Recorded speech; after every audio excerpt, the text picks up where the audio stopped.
बोलती पुस्तके. ज्यांना वाचनाचा नाद त्यांना बोलती पुस्तके घाली साद. आमचं चॅनल सबस्क्राईब करा आणि सबस्क्राईब करायला इतरांनाही सांगा. नमस्कार श्रोते मित्र हो. बोलती पुस्तके सादर करत आहे ज्येष्ठ ग्रामीण कथा कादंबरीकार द स काकडे लिखित कादंबरी चंदन. प्रकरण 9. मंचर, कळंब, नारायणगाव, पिंपळवाडी, आळेफाटा, बोटा सारी गावं भराभर मागे पडत होती. डोंगरातील हायवेचा मार्ग गरारा फिरत मागे होत होता. दुतर्फा असली नांदुरकीची झाडं घुबडागत फांद्यांची पखाडं मिटून आणि डोळं झाकून बसली होती. समोरनं येणाऱ्या मोटारगाड्या सर्कसच्या लाईटसारखा फोकस फिरवत येत होत्या, जात होत्या. घरगावचं एस टी स्टँड जवळ आलं तेव्हा वैजयंतीच्या मनात उलाढाल चालली होती. आता आपल्या बंगल्यात काय गडबड असेल, वातावरण कसं असेल. आईसाहेब सिरियस असल्या तर त्या प्रवरानगरच्या मेडिकल हॉस्पिटलमध्ये नेले असतील. तिथे जर जायला जमलं नसेल तर त्यांना पुण्याला नेलं असेल. पुण्याचं शक्यच नाही, कारण पुण्यात जर जायचं असतं तर तसं तारेत म्हटलं असतं. फटदिशी आवाज झाला आणि टॅक्सी दान दिशा पडली. गाडीचा वेग कमी होता, नशीब, नाहीतर समोरून येणाऱ्या एस टीवर ती आदळली असती. विजयनं खच्च दिशी ब्रेक दाबला. मोठा आवाज करीत गाडी थांबली. विजय दार उघडून बाहेर आला. त्यानं पुढचं ड्रायव्हर साईडचं चाक पाहिलं. रस्त्यावरच्या बाकदार दगडावर आदळून त्याच्या टायरचा बोटभर तुकडा उडाला होता. आतली ट्यूब गाठ घेऊन बाहेर आली होती. ती गाठ फट दिशी आवाज करून फुटली. टॅक्सीच्या चाकानं दगा दिला होता. विजय, काय झालं? चाकानं घात केला. मग आता? चाक बदलावं लागेल. पण माझ्या गाडीतलं चाक तर पुन्हा गॅरेजमध्ये हवा भरायला दिलं होतं. ते घ्यायचंच विसरलोच मी. हाय राम. त्यानं कपाळाला हात लावला. वैजयंतीलाही झाला प्रसंग अवघडीचाच वाटला. विजयला बरोबर नेणं तिला आवडणारं नव्हतंच. ती तिला बरोबर नेणारही नव्हती. पण आता त्याला तसंच रस्त्यावर सोडून देणं योग्य वाटत नव्हतं. वैजयंती, घारगाव स्टँडला गॅरेज आहे? गॅरेज मागं फक्त आळेफाटा आणि नारायणगावला. गाडी पुढे गेली तर फक्त संगमनेरला. अरे बापरे, म्हणजे भलतीच पंचायत झाली. हो ना, आता काय करायचं? मागनं एक बैलगाडी येत होती. गाडीवान बैलांची शेपटी पिरगाळीत गाडी हाकीत होता. शेपटी पिरगाळूनही बैल चालत नव्हते म्हणून तो त्यांच्या पाठीवर चाबकाची वादी उडवत होता. गाडीवाल्याचा आवाज वैजयंतीला ओळखीचा वाटला. तशी ती थोडीशी उल्हासली. टॅक्सीजवळ बैलगाडीने येताच मागं थांबली. बैलगाडीवाला थैमान थैमान म्हणून ओरडत होता आणि एका बैलावरच चाबूक ओढत होता. पण तो बैल जागचा हलायला तयार नव्हता. शेवटी तो वैतागला. त्याची शेपटी हातात धरून तो गोंजाजवळ कडकडून चावला. बैल चालण्याऐवजी खालीच बसला. एक बैल उभा आणि एक बैल बसलेला. गाडीवान वैतागला. तो खाली उतरला. कमरेच्या बटव्यातली तंबाखू घेऊन त्यानं हातावर चोळली. भली मोठी चिमूट त्यानं तोंडात टाकली. त्या तंबाखूची चांगली तोंड भरून थुकी त्यानं गोळा केली. तोंडात चांगली ताकागत घुसळली आणि बसल्या बैलांच्या डोळ्यात टाकली. पण त्या बैलाला तंबाखूची थुकी डोळ्यात सहन करायची सवय झालेली असावी. आयड्रॉप घातल्यागत तो डोळे मिटून पाणी ढाळू लागला. थैमान्या, थैमान्या, उठ! तो पुन्हा पुन्हा ओरडला. कोण? देवराम गाडीवान का? त्याच्याजवळच वैजयंती बोलली. हा हा, म्या देवरामच. कोण? अंधारात डोळं फाकत तो बोलला. मी वैजयंती. वैजयंती बाई? सोनरावांची की काय? होय देवराम. तू इकडं कुणी का अंधारात? पुण्यावरनं आली आहे मी. मग बंगल्यात पळ की. का? काय झालंय? आईसाहेबांची कंडिशन बिघाडली या. काय म्हणतोस देवराम? वय ना, म्हणजे समजा अंग सुम पडलं या. डॉक्टर भोराने टीक केलं तर मग पर तिसरा पहारा आईसाहेबांनी समध्यांना घाबरं केलं. या आईसाहेब, वैजयंतीने गळाच काढला. वैजयंती, बोल देवराम. उगा खंत करू नका. औषध आणाय चंदन गेलाय नगरला. आता आला बी असेल तो. डॉक्टर भोर विष उतरायला हुशार ना. हे काय सांगाय पाहिजे. मग सांच्याला आईसाहेबांची तब्येत पुन्हा कशी बिघडली. हा, ती मात्र कळना झालंय. वैजयंतीची मतीच गुंग झाली. तिला उभं राहावं ना. ती खाली बसली. तिला भोवंडाल्यागत झालं. अंगातली सारी शक्तीच गेल्यागत झालं. विजयला तर काय करावं कळच ना. गाडीवानाला तो बोलला, आता हिला तुझ्या गाडीत घालून नाही बंगल्यावर. तुमच्या टॅक्सीतनं न्या की. देवराम बोलला, टॅक्सीचा टायर फुटलाय गाडीवान. तुमचा टायर फुटलाय आणि माझा एक बैल बसलाय. साला तू उठतच ना. बैल चांगला नाही की काय. हाय चांगला, पर सवय हाय चुकारापणाची. साला खायला पाचूंदावर पेंड्या खातोय, कवळीभर घास खातोय, पर गाडीला जोडला की खालच बसतोय. मग त्याला बाजार दावायचा. बाजारच धावणार हाय सोमवारचा. या बैलात फसलो म्या. केवढ्याला बैल घेतला था. बैल बदलला म्या. पहिला बैल म्हातारा म्हणून दिला बाजारात. त्या पैशात भर घालून हा थैमान्या घेतला. नावानं थैमान्या, पर त्याच्यात दम नाही.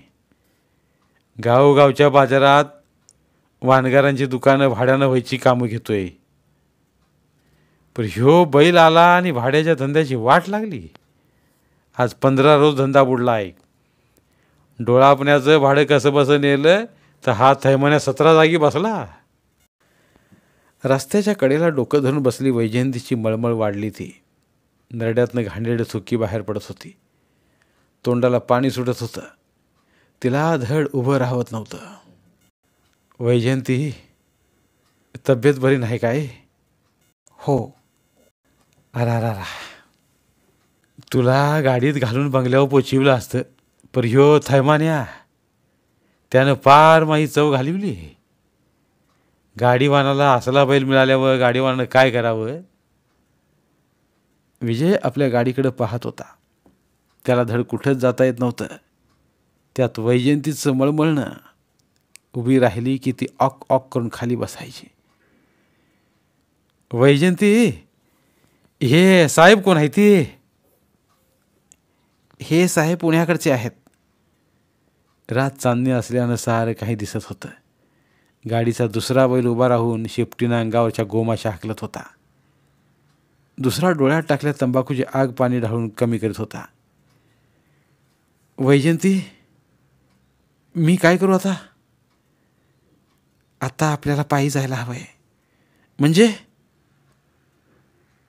म्हणजे तुझ्याबरोबर मी येऊ बंगल्यावर. काय हरकत आहे.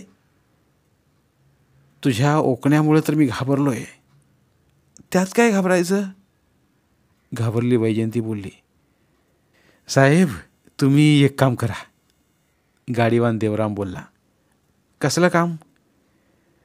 तुम्ही तुमच्या गाडीकडे आणि माझ्या गाडीकडे पहा. आणि तू काय करतोयस. म्या वैजयंतीला घेऊन जातो बंगल्यावर. त्याच्या त्या बोलण्याने विजयला उत्साह आला. त्याला त्यामुळे पळायला मिळणार होतं. टायर फुटला होता तरी तो तशीच गाडी दामटायला तयार होता. घारगाव सोडून पुढच्या कोणत्याही छोट्याशा गावात तो थांबण्याचा विचार करू लागला. गाडीवान. हा, घारगावच्या पुढं गाव कोणचं. का बरं. उगा विचारतोय. त्याच्या विचारण्याचा उद्देश वैजयंती ताबडतोब समजली, पण ती बोलली नाही. देवराम, बोल वैजयंती. थैमानाला जरा चाबकाच्या दांडीनं झोडून काढा. का. त्याला उठव. मला गाडीतून बंगल्यावर पोचीव. म्हणजे माझ्या अंगात जीवच नाही. माझ्या बैलात हिव आलंय. देवराम गाडीवान पण अडून बसला होता. मग डोक्यात वीज चमकावी तसा तो बोलला, तुमच्या टॅक्सीनं जावा की असते असते. वैजयंतीनं विजयकडं पाहिलं. विजयनं आकाशाकडं नजर टाकली. तो जणू चांदण्याचे मोजायला लागला होता. गाडीवानाचा सूर त्याला आवडला नव्हता, हे उघड होतं. गाडीवान, तू एक काम कर. काय? तुझी गाडीनं बैल मी सांभाळतो. वैजयंतीला तू पोचवून ये जा. तुम्हीच असं करा. काय? म्या इथं थांबतो, तुम्ही दोघे बी जावा.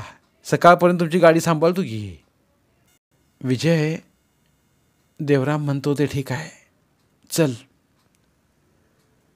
मला गाडीवानाचा भरोसा नाही. त्याने पळवाट काढली. माझ्या भरोसा नाही म्हणजे? पाहुणं, जीव सांभाळून बोला, नाहीतर काय करशील? विजयला गाडीवानाची वार्ता आवडली नव्हती. काय करणार नाही ती विचारा. अरे दमबाजी. शब्दाचा सच्चा आहे म्या. तर म्हणता गाडीवानाचा भरोसा नाही. माझी ही 1 लाखाची गाडी. अशा लय गाड्या बघितल्यात म्या भंगारमध्ये गॅरेजला. तुकडा तरी पोटाला नीट मिळतो का तुझ्या? तुझ्याकडे भीक तर मागत नाही. खातो ते कष्टानं खातोय. असं तर कुत्री पण जगतात. ए साहेबा, शेणपणा करू नकोस. जित्ता गाडीने म्या. गाडीवानं तसं म्हणल्यावर विजय त्याच्यावर धावून गेला. तसा चाबूक उडाला. विजयच्या गालावर सटका बसला. त्या तिरमिरीत विजयने गाडीवानाचं नरडच पकडलं. वैजयंती त्या दोघात पडली, पण दोघे अट्टीतट्टीला पडलेले. गाडीवान कसलला. त्यानं सरळ नड्याचा हात धरून तसाच पिरगाळला आणि गुडघ्याचा दणका विजयाच्या मागणं दिला. बाप रे करून विजय खालीच आदळला. मग पुन्हा उठून तो आपल्या टॅक्सीकडे पळाला. दार खुलून त्यानं सरळ रिव्हॉल्वरच काढलं. पुढचा प्रसंग ध्यान येताच वैजयंती गाडीवानापुढे उभी राहिली. समजुतीच्या सुरात बोलली, विजय, काय करतोस हे? साल्याला जिवेच मारतो. ए साहेबा, तुझ्यात ताकद आहे ती बघितली? असल दम तर चालव गोळी. विजय. वैजयंती किंचाळली, पण विजय ऐकायला तयार नव्हता. तो गोळी झाडणार तर आवाज आला. कोण हाय? तो ओळखीचा आवाज ऐकून गाडीवान ओरडला, चंदन. चंदनचं नाव ऐकताच वैजयंती दचकलीच. त्याला आत्ता गाडीवानाकडून सगळा प्रकार समजणार होता. चंदन तिथे धावतच आला. त्या चांदण्यात त्यानं तो प्रकार जवळून पाहिला.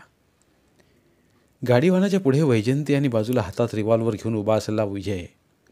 वैजयंतीला पाहता चंदन चमकला. बोलला, वैजयंती, कधी आलीस? झाला बराच वेळ. चंदन, पहिला माझा सोक्षमोक्ष लाव. गाडीवानं चंदनचं दोन्ही दंड पकडले. काय झालं? हा हरामखोर मला गोळी घालायला लागलाय. चंदनने विजयकडे पाहिलं, वैजयंतीकडे पाहिलं. वैजयंती, काय प्रकार हा? चंदनने चौकशी केली. चंदन, झालं ते झालं, बास झालं.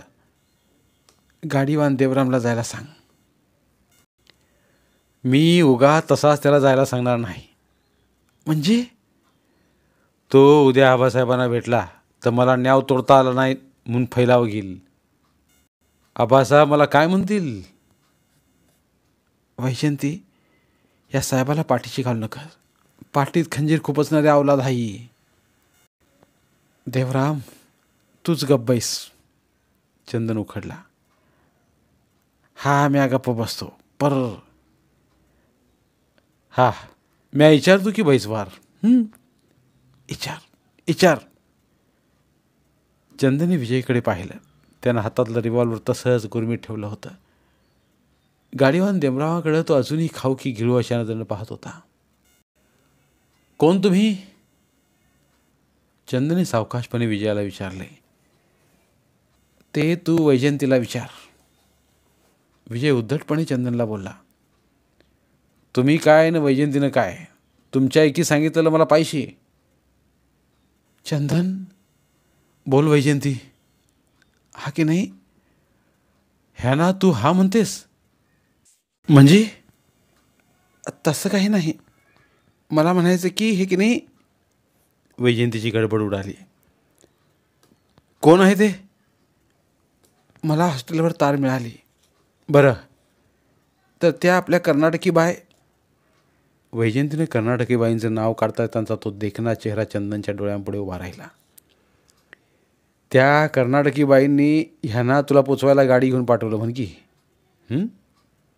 चंदनं वाक्य पूर्ण केलं. विजयच्या ओळखीचा कार्यक्रम इतक्या सहजतेने सुटेल हे विजय आणि वैजयंतीला वाटलंही नव्हतं. चंदनच तो प्रश्न सोडवला होता. ह्यांचं नाव? माझं नाव विजय. विजय ताठ्यात बोलला. आणि माझं नाव चंदन. मी आबासाहेबांच्या घराचा गडी. चंदनकडे पाहतच राहिला. त्या चांदण्यात चंदन हा एखाद्या राजानं खेळवड तरुणाचा वेश करून आलेल्या राजपुत्रासारखा दिसत होता. याला गडी कोण म्हणेल, नोकर कोण म्हणेल? चंदन, तू कुठे गेला होतास? वैजयंतीने विचारलं. औषध आणायला गेलतो नगरला. आत्ताच एसटीतनं उतरलो व गाडीवानाचा आवाज ऐकला आणि इकडे धावत आलोय. आईसाहेब कशा आहेत? दुपारपर्यंत ठीक, पण नंतर जरा. डॉक्टर नाही जवळ आईसाहेबांच्या? डॉक्टर भोरांची बहीण आहे की त्यांच्याजवळ बसलेली. डॉक्टर भोरांची बहीण? ती पण डॉक्टर आहे की. म्हणजे ती आपल्या गावात दवाखाना चालवते की काय? आपल्या गावात नाही, पण डॉक्टर भोरांच्या दवाखान्यात त्यांना मदत करते. आईसाहेबांना डॉक्टरांची मदत म्हणून ती आली आहे. आबासाहेबांनीच तिला आणलं मोटरसायकलवरनं. अगाई. वैजयंती कंडलीनं खालीच बसली. काय झालं वैजयंती? चंदन धास्तावल्यागत म्हणाला. वैजयंतीने डोकंच धरलं. चंदन, ही वैजयंती मगा भडाभडा वकली. गाडीवान देवराम बोलला. का? काय झालंय? चंदन बोलला. आता मी काय सांगू? गाडीवानानं आपल्या कानी 7 बळ्या केलं. काय हो विजय, वैजयंतीला असं केव्हापासून होतं हे? ते तिलाच विचार. विजयला त्यात काही विशेष वाटलं नाही. वैजयंती? वैजयंतीकडे चंदनने पाहिले. वैजयंती गप्पच होती. वैजयंती, नको सांगूस. घरी डॉक्टर आहेच, ती सांगेल समजावत. चल. डॉक्टरीने सर्व सांगेल म्हणल्यावर वैजयंतीच्या पोटात गोळा सुटला. आपणाला बरं आहे हे दाखवण्यासाठी ती म्हणाली. चंदन, अरे मगाशी पुण्यावरनं येताना उसळपाव खाल्ली. त्या खाण्यात काहीतरी गडबड झाली आणि सारखं ओकायलाच होते बघ. मग आता तर पोटात काय बी नसेल. आपल्या पोटात काही अन्न नाही, पण आपल्या पोटात भलतेच काहीतरी वाढत आहे हे ती कसं सांगायचं? धन्यवाद. उर्वरित कादंबरी पुढे. धन्यवाद. प्रिय श्रोते मित्र हो, आपल्यासाठी एक आवाहन. आमच्या चॅनलच्या प्लेलिस्ट विभागात तुमच्यासाठी शेकडो कादंबऱ्यांचे ऑडिओ बुक्स उपलब्ध आहेत. तिथे प्रत्येक कादंबरीचे सर्व भाग एकत्रित मिळतील. त्यामुळे सध्या सुरू असलेल्या क्रमशः कादंबरीच्या पुढील भागासाठी वाट पाहण्याची गरज नाही.